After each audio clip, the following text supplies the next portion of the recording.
Hello दोस्तों, कैसे हो। दोस्तों, आप सभी का केमिस्ट्री की क्लास में हार्दिक स्वागत है। मेरा नाम संतोष साहू है और हम पढ़ रहे हैं 12th क्लास की केमिस्ट्री सब्जेक्ट। आज हम केमिस्ट्री सब्जेक्ट का एक नया चैप्टर स्टार्ट करने जा रहे हैं। चैप्टर का नाम है रासायनिक बलगतिकी, केमिकल काइनेटिक्स। और ये 12th क्लास की जो एनसीईआरटी बुक है उसका चैप्टर नंबर 4 है। तो हम अब पढ़ेंगे आज से चैप्टर नंबर 4, जिसका नाम है रासायनिक बलगतिकी, केमिकल काइनेटिक्स। अच्छा, पहले यह नु कहूँ इसके मार्क्स, अंक। देखो, अलग अलग स्टेट में अलग अलग अंक हो सकते हैं। हम राजस्थान स्टेट में पढ़ रहे हैं, यहाँ इस चैप्टर के 4 नंबर हैं। ठीक है, तो ये चैप्टर 4 नंबर का मतलब जो बोर्ड एग्जाम होंगे लास्ट में, अब उसमें इस चैप्टर के 4 नंबर के क्वेश्चन आपसे पूछे जाएंगे। तो बढ़िया वेटेज है इस चैप्टर का, 4 नंबर काफ़ी महत्व रखते हैं। ठीक है, अपनी पूरी केमिस्ट्री में कोई भी चैप्टर ऐसा नहीं है जिसका वेटेज 4 नंबर से अधिक हो। तो उस हिसाब से देखें तो बढ़िया वेटेज है, इम्पोर्टेंट चैप्टर है। चैप्टर इंटरेस्टिंग है, पूरी ईमानदारी से आपको पढ़ना है। और ढंग से मैं आपसे फिर कहता हूं कि जो क्लास में आपको पढ़ाया जाता है ऑनलाइन, उसको संग संग आप ढंग से घर पर उसको पढ़ें, रफ में लिख करके पढ़ें। तो आज स्टार्ट कर रहे हैं हम चैप्टर रासायनिक बलगतिकी, केमिकल काइनेटिक्स। बात आई साहब, ये क्या है रासायनिक बलगतिकी, क्योंकि चैप्टर के नाम से इसका अर्थ समझ में नहीं आ रहा है। अब रासायनिक बलगतिकी क्या है? ये भी एक रसायन विज्ञान की शाखा है। मैं आपसे कह देता हूँ कि जो अपनी केमिस्ट्री सब्जेक्ट है, रसायन विज्ञान, इसकी बहुत सारी शाखाएं हैं। इसकी 3 तो मुख्य शाखाएं हैं। 3 मुख्य शाखा, ऑर्गेनिक, इनऑर्गेनिक और फिजिकल। ये तो मुख्य शाखा हैं। इसके अलावा भी, इनके अलावा भी रसायन विज्ञान की, केमिस्ट्री की अनेक शाखाएं हैं। और ये भी एक शाखा है रासायनिक बलगतिकी। इलेक्ट्रोकेमिस्ट्री आपने इससे पहले चैप्टर पढ़ा था, वो भी केमिस्ट्री की एक शाखा थी, वैद्युत रसायन, जिसमें सेल वगैरह के बारे में अध्ययन करते हैं। और ये है रासायनिक बलगतिकी, ये भी एक रसायन विज्ञान की शाखा है। केमिकल काइनेटिक्स, रासायनिक बलगतिकी, इसके अंतर्गत रासायनिक अभिक्रियाओं के वेग, जो अभिक्रियाएं होती हैं उनके वेग, समझ गए, वेलोसिटी, उनका वेग, और वेग को प्रभावित करने वाले कारक, कौन से कारक अभिक्रिया के वेग को प्रभावित करते हैं, इनका अध्ययन इस चैप्टर में करेंगे। तो हम कह सकते हैं कि रसायन विज्ञान की वह शाखा जिसके अंतर्गत अभिक्रिया का वेग, रासायनिक अभिक्रियाओं का वेग और वेग को प्रभावित करने वाले कारकों का अध्ययन किया जाता है, क्या कहलाती है? रासायनिक बल। तो सिंपल सी बात है, शुरू में परिभाषा से हमें यह पता लग जाता है, जैसे मैंने इस चैप्टर के नाम के अकॉर्डिंग इसकी परिभाषा बनाई, तो इससे यह पता लग जाता है कि इस चैप्टर में हमको पढ़ना क्या है। तो अभिक्रियाओं के वेग का अध्ययन करना है और वेग को प्रभावित करने वाले कारकों का इस चैप्टर में अध्ययन करना है। ठीक है, तो चैप्टर का नाम वगैरह डालो और फिर हम इसे स्टार्ट करते हैं।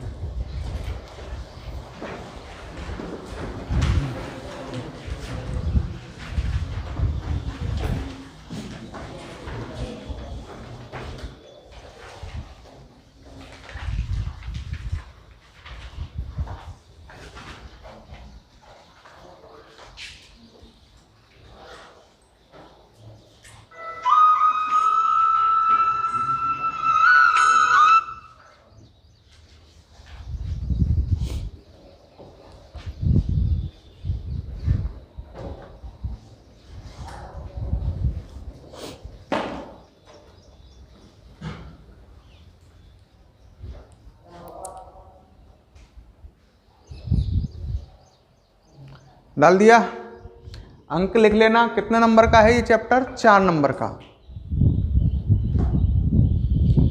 ठीक है, अब हेडिंग भी डालो, रासायनिक बल गतिकी। स्टार्ट करें चैप्टर, नीचे हेडिंग डालें रासायनिक बल गतिकी।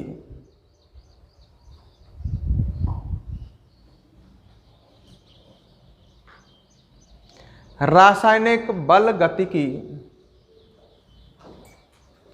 ठीक है, लिखो इसमें रसायन विज्ञान की वह शाखा, रसायन विज्ञान की वह शाखा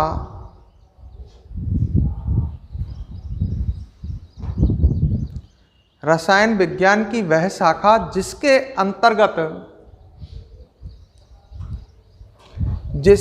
अंतर्गत रासायनिक अभिक्रियाओं का वेग, रासायनिक अभिक्रियाओं का वेग तथा वेग को प्रभावित करने वाले, वेग को प्रभावित करने वाले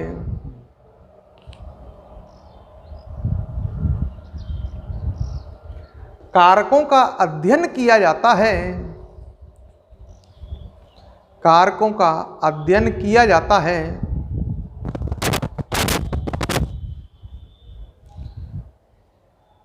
कारकों का अध्ययन किया जाता है, कौमा रासायनिक बल गतिकी कहलाती है, रासायनिक बल गतिकी कहलाती है।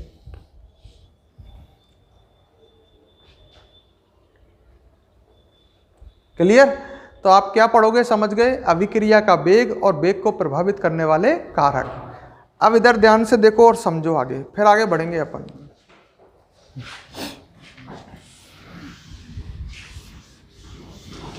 सामने ध्यान, चैप्टर को यहां से स्टार्ट करते हैं। वेग के आधार पर अभिक्रियाओं के प्रकार या रासायनिक अभिक्रियाओं के प्रकार।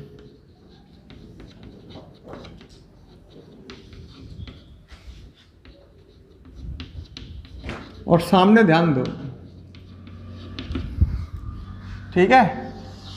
अब सुनो मेरी बात। वेग, स्पीड, वेग के आधार पर जो रासायनिक अभिक्रिया हैं दोस्तों, ये आपको 11th में भी बताया था मैंने, आपको याद आए कि वेग के आधार पर रासायनिक अभिक्रियाएं 3 प्रकार की हैं। तीव्र वेग से संपन्न होने वाली, मध्यम वेग से संपन्न होने वाली और मंद वेग से संपन्न होने वाली। कभी पढ़ाया था मैंने ये। तो वेग के आधार पर अभिक्रियाएं कितने प्रकार की होती हैं? 3। पहली कौन सी होंगी? तीव्र वेग से संपन्न होने वाली, समझ गए? तीव्र वेग से संपन्न होने वाली रासायनिक अभिक्रियाएं।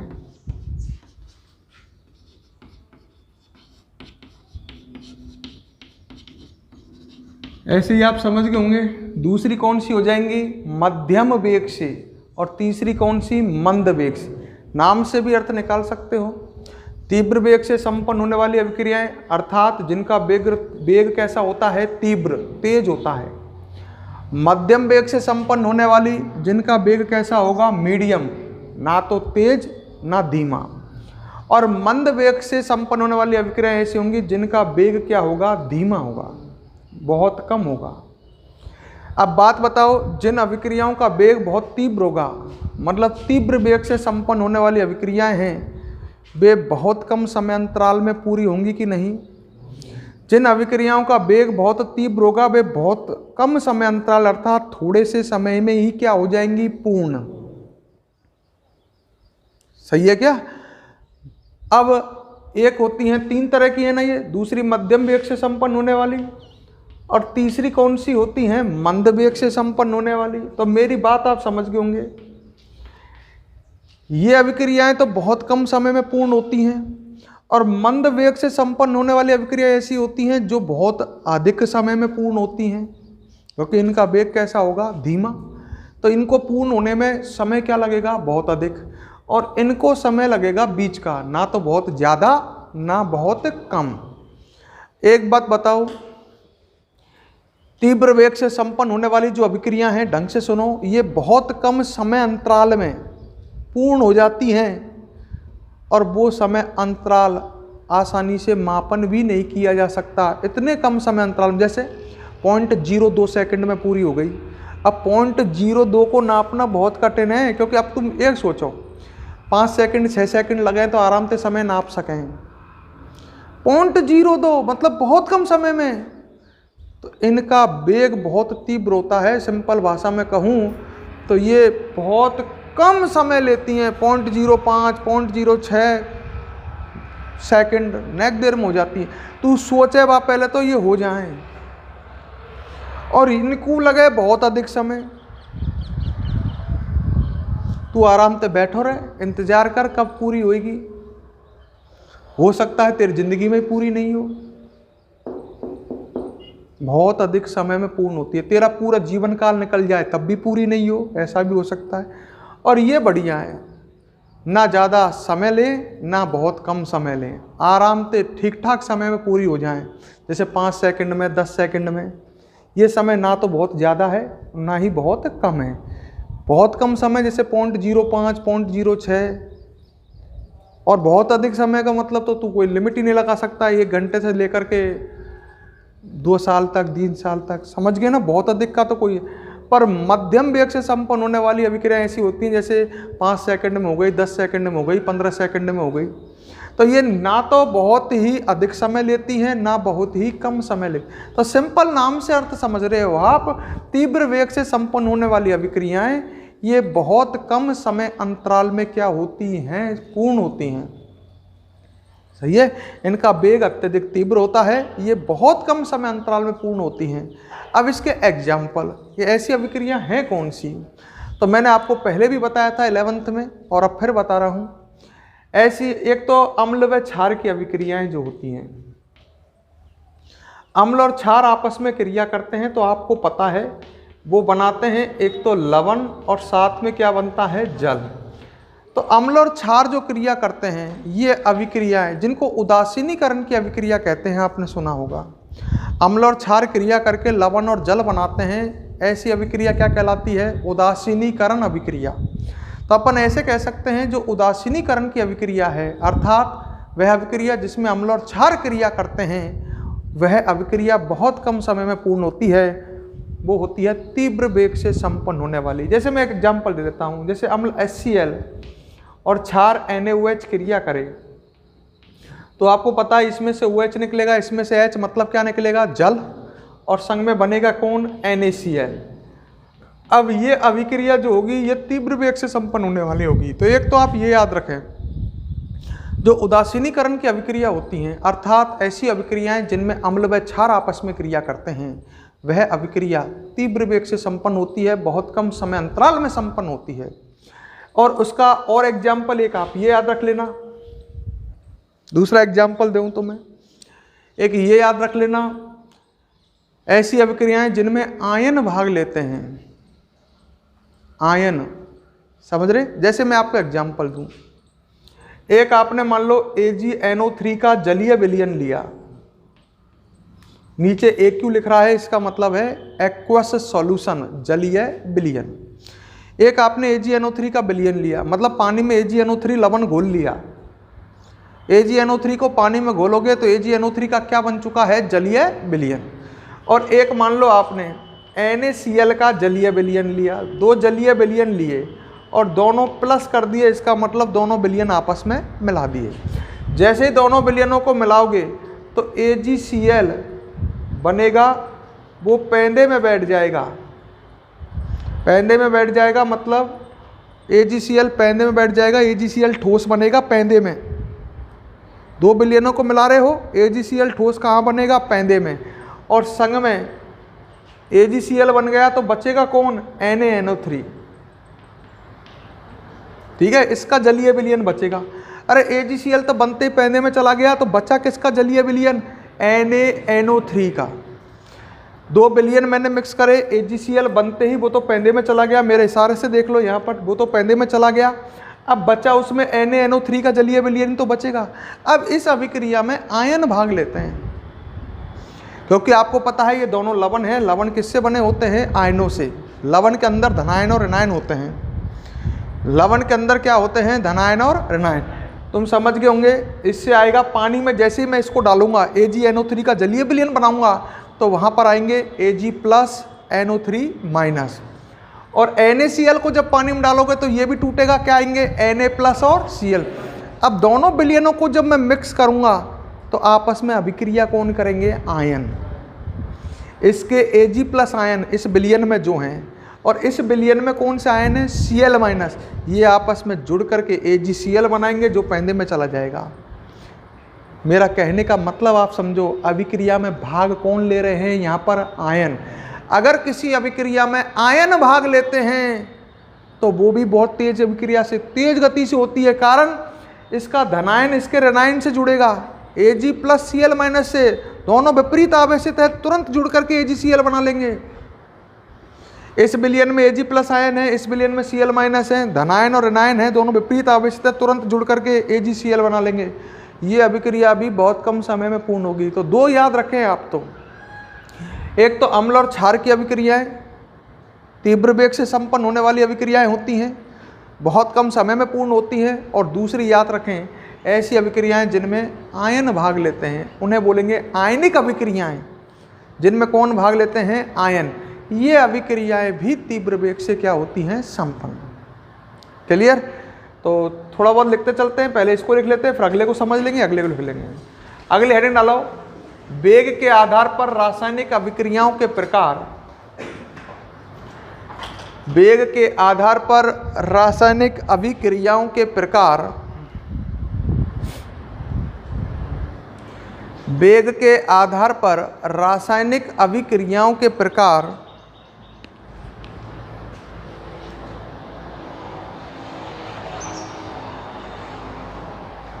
रासायनिक अभिक्रियाओं के प्रकार लिखो। इसमें वेग के आधार पर रासायनिक अभिक्रियाएं, वेग के आधार पर रासायनिक अभिक्रियाएं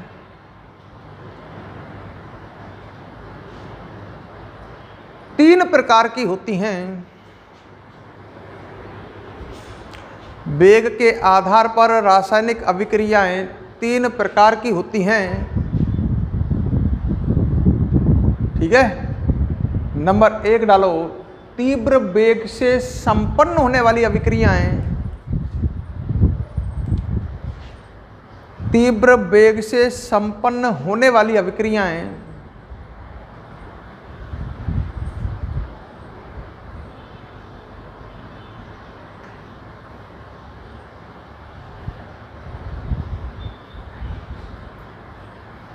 ठीक है, इसमें लिखो, इन रासायनिक अभिक्रियाओं का वेग बहुत तीव्र होता है। इन रासायनिक अभिक्रियाओं का वेग बहुत तीव्र होता है।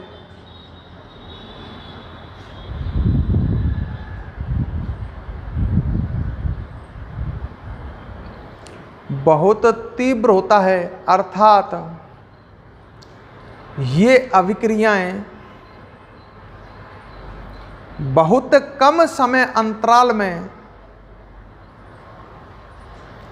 बहुत कम समय अंतराल में पूर्ण हो जाती हैं।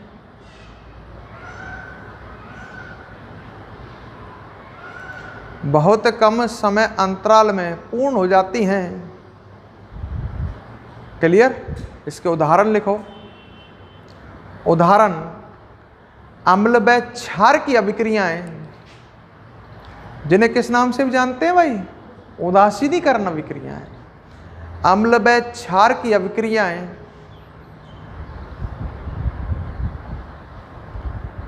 और लिख लो, तथा आयनिक अभिक्रियाएं। आयनिक अभिक्रियाएं,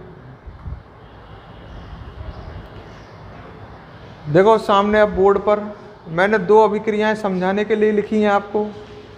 ये तो आपको क्लियर दिख रही होगी, HCl अम्ल है, NaOH क्षार है, और इस अभिक्रिया में कौन भाग ले रहे हैं, आयन। तो ये कैसी अभिक्रिया है, आयनिक अभिक्रिया।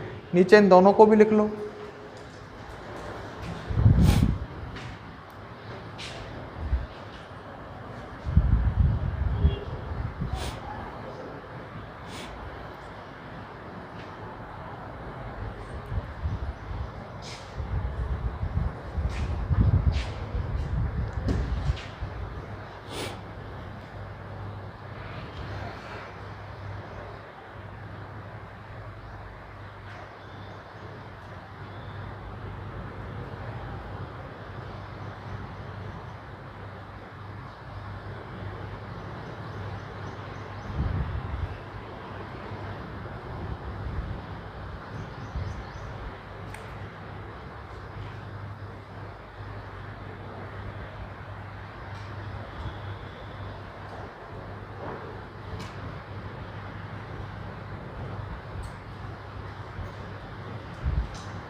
ठीक है, कोई समस्या यहाँ तक क्लियर है? बढ़े आगे। अच्छा, दूसरी कौन सी पढ़ोगे आप? मंद वेग से संपन्न होने वाली अभिक्रिया, रासायनिक अभिक्रियाएं। सही है। देखो इधर सामने पे दूसरी पढ़ोगे मध्यम वेग से। देखो सामने, मध्यम वेग से संपन्न होने वाली रासायनिक अभिक्रियाएं। तो नाम से लग रहा है इनका वेग मीडियम होगा, ना तो तीव्र, ज़्यादा तीव्र, ना ज़्यादा कम, बीच का सा वेग होगा। ठीक है। अच्छा, अब इसके उदाहरण की बात करें तो इसका उदाहरण एक आप याद रखना कि जितनी भी कार्बनिक अभिक्रियाएं होती हैं,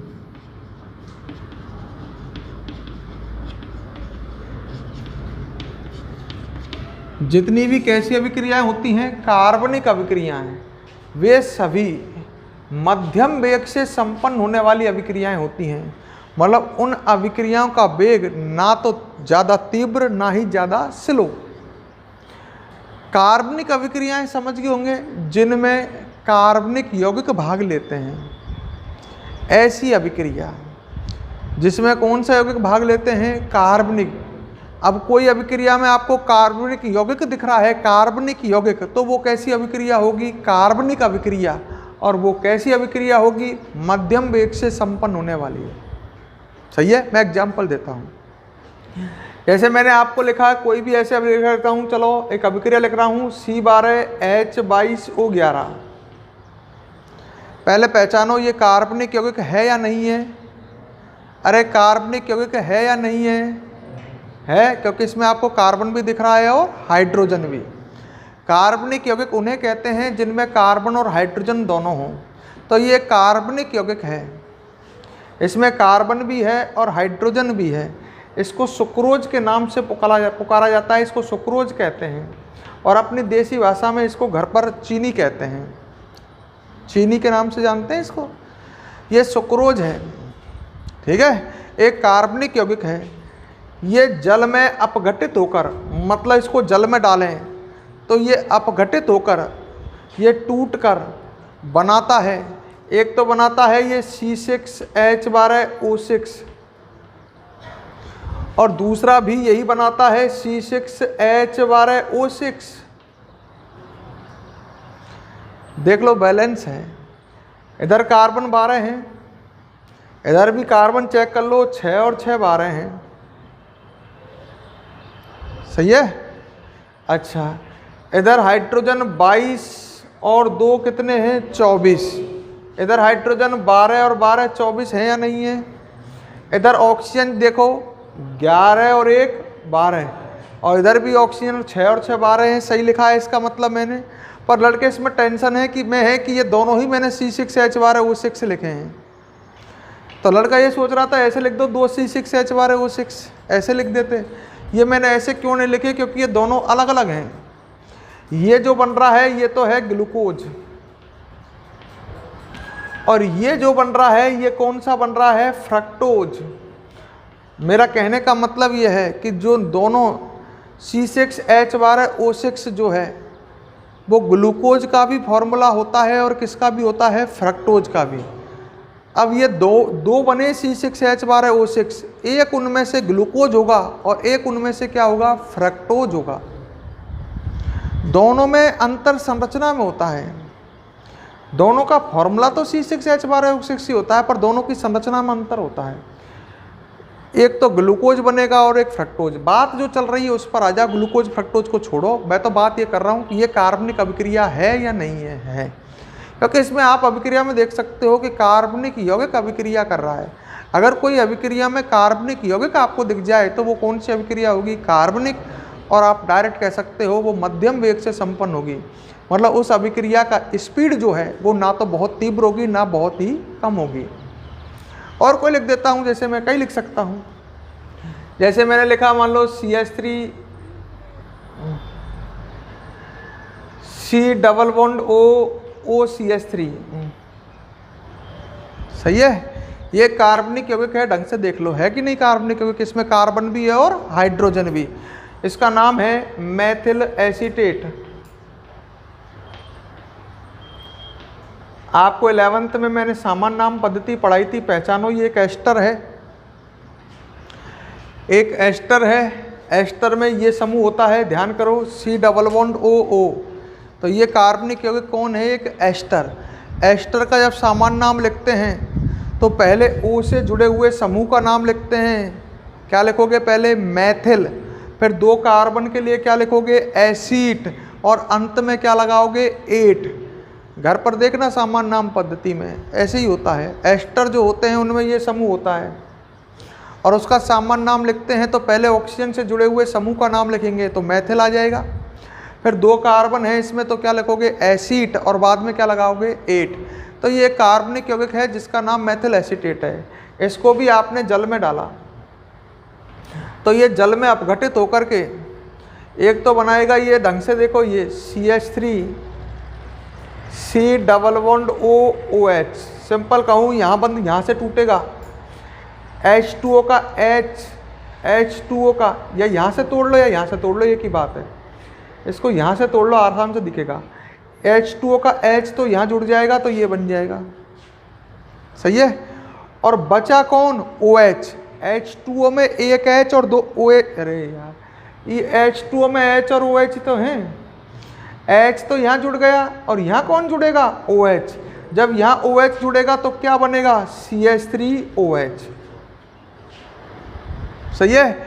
और ये जो बना है इसका नाम आपको याद आए, ये कार्बोक्सिलिक अम्ल है, 2 कार्बन वाला, नाम लिखोगे 2 कार्बन के लिए एसिड और पीछे अनुलग्न लगेगा एक अम्ल, इसका नाम है एसिटिक अम्ल। पूरा कोरोना काल बढ़िया मजे में गुजारा है और इसका नाम लिखेंगे मैथिल एल्कोहल।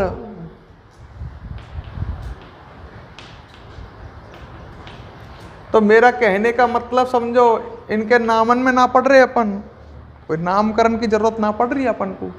मैं तो ये बता रहा हूँ ये कार्बनिक अभिक्रिया है, आप देख सकते हो, जिनमें कार्बनिक यौगिक अभिक्रिया में भाग ले। और कार्बनिक अभिक्रियाओं का जो वेग आता है वो मध्यम वेग होता है, मतलब कार्बनिक अभिक्रिया ना तो बहुत ही तीव्र वेग से संपन्न होती है ना बहुत ही मध्यम वेग से, ठीक है। देखो इसमें नंबर 2 डालो, मध्यम वेग से संपन्न होने वाली अभिक्रियाएं। हाँ एक बात और कहूँ ना, रुको, ऑनलाइन वीडियो बन रही है पर इतना भी शांत बैठने की ज़रूरत नहीं है कि मैं पूछूं और बोले ही नहीं। मध्यम वेग से संपन्न होने वाली अभिक्रियाएं, होने वाली रासायनिक अभिक्रिया लिख लो भले,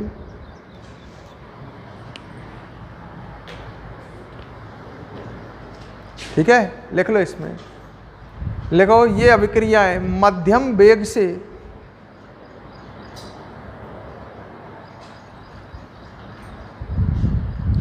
ये अभिक्रियाएं मध्यम वेग से संपन्न होती हैं,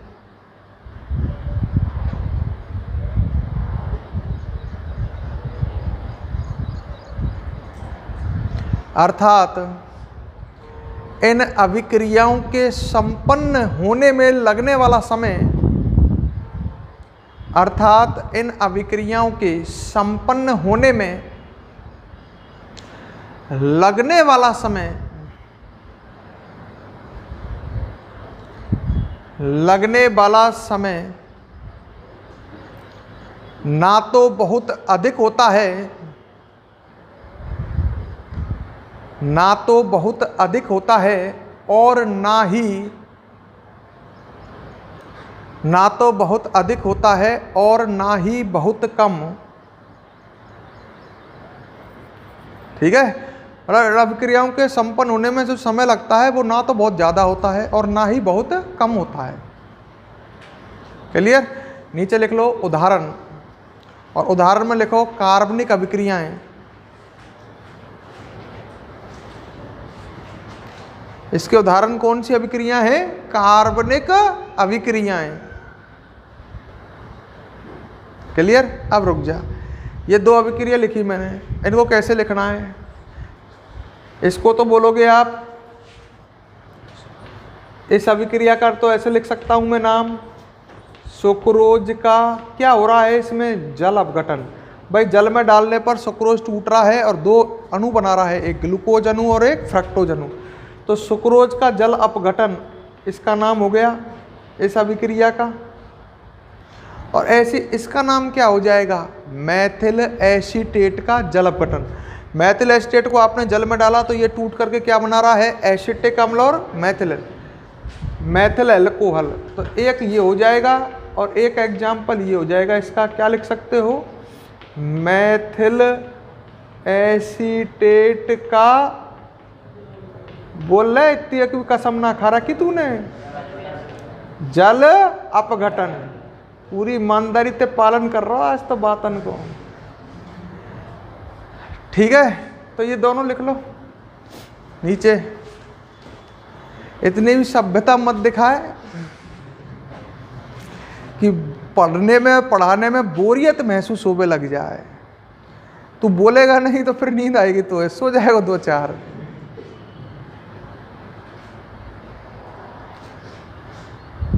तो बोलते रहो, जो मैं पूछूं उसको बताते रहो और जगते रहो।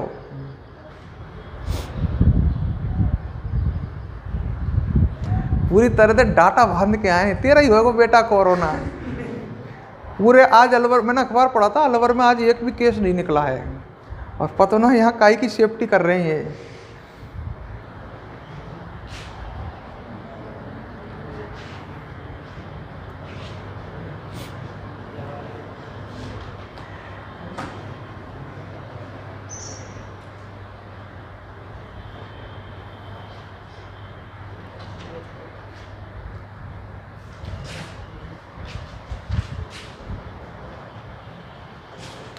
लिख लिया?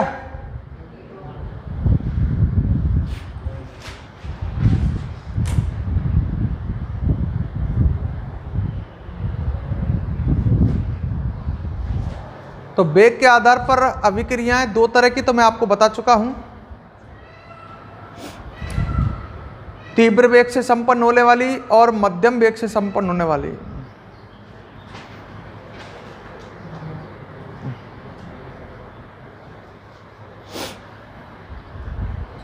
ठीक है?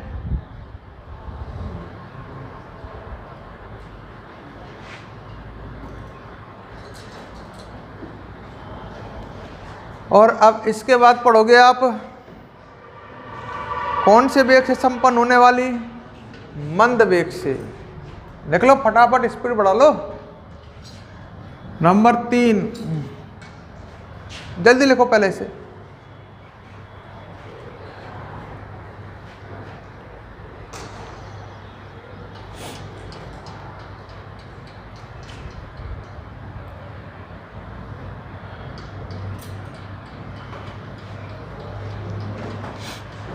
हाँ भाई, तो आप अब नंबर 3 पढ़ोगे। मंद वेग से संपन्न होने वाली अभिक्रियाएं।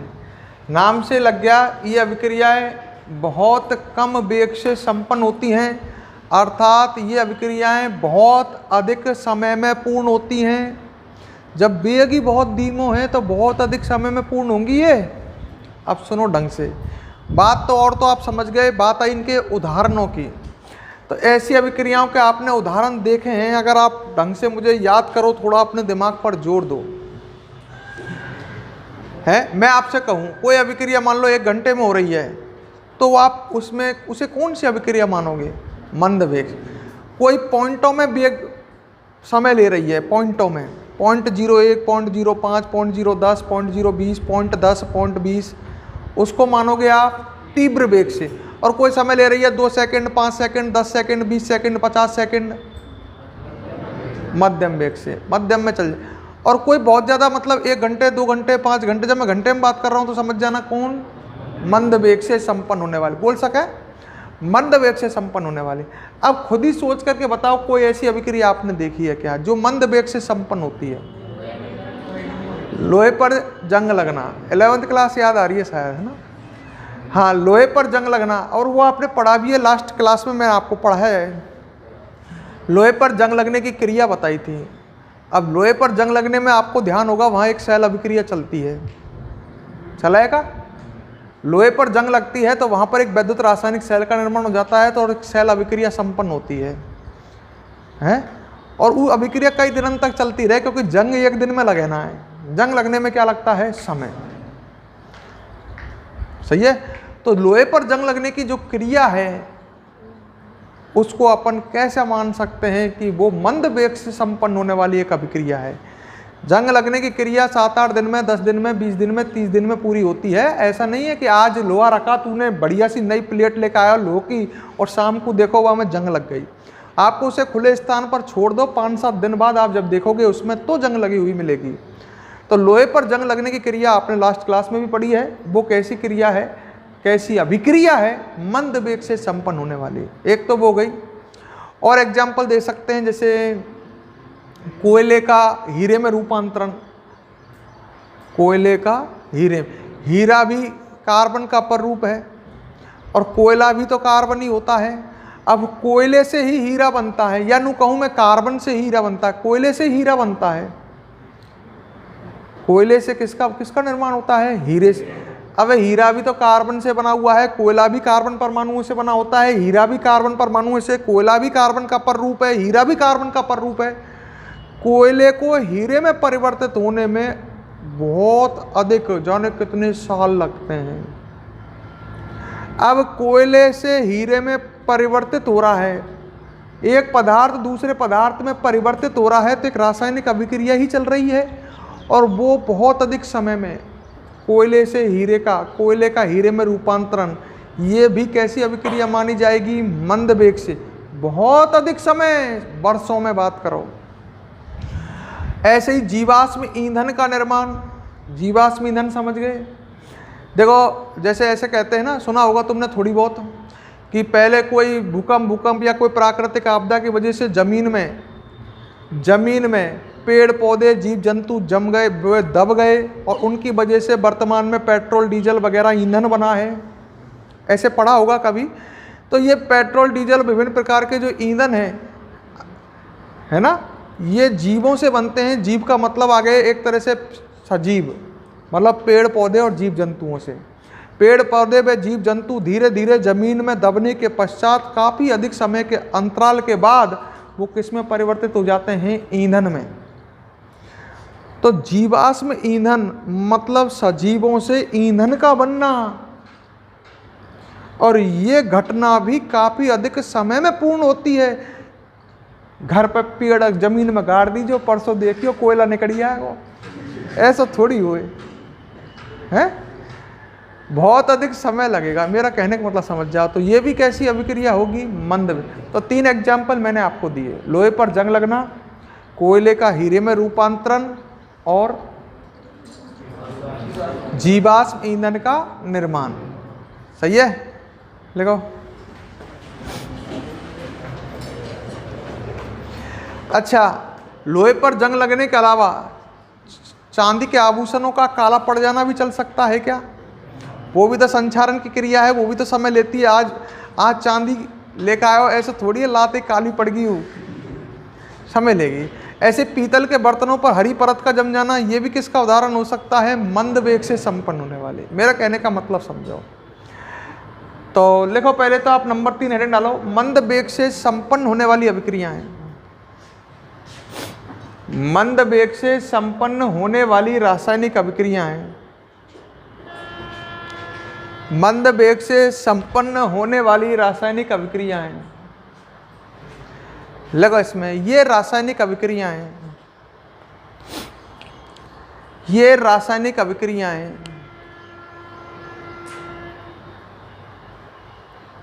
ये रासायनिक अभिक्रियाएं बहुत कम वेग से संपन्न होती हैं।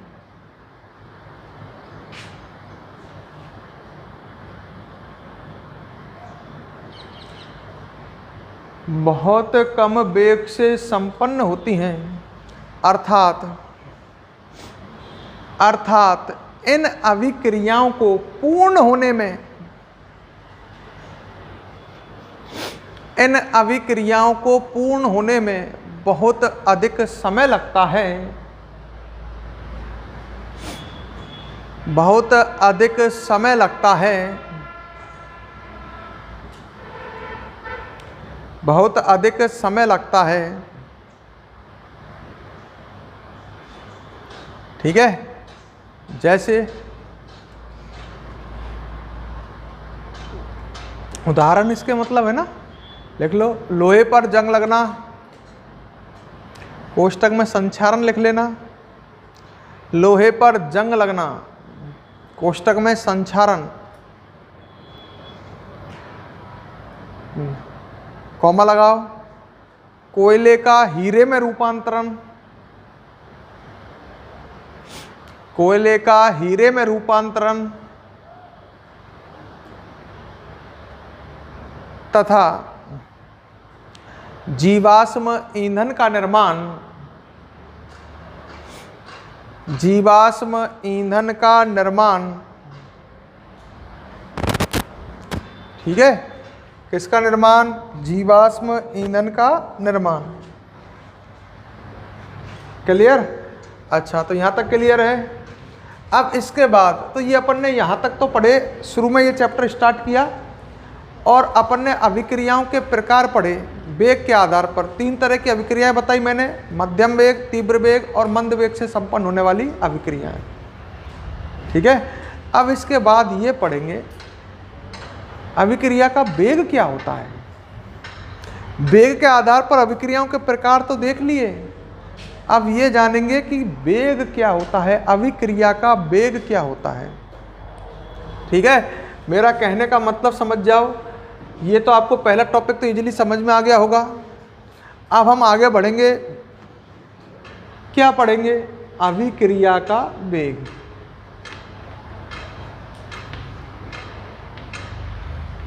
वेग क्या होता है, ये भी शायद 11th में थोड़ा बहुत पढ़ा होगा आपको। अभिक्रिया का वेग क्या होता है ना? इंग्लिश में बोलते हैं रेट ऑफ रिएक्शन।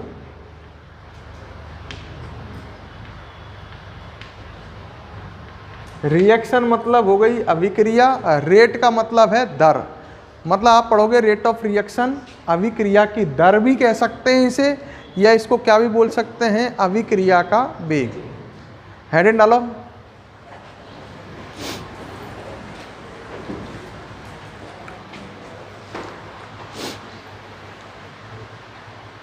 ठीक है, और इसे अब हम अगली क्लास में पढ़ेंगे।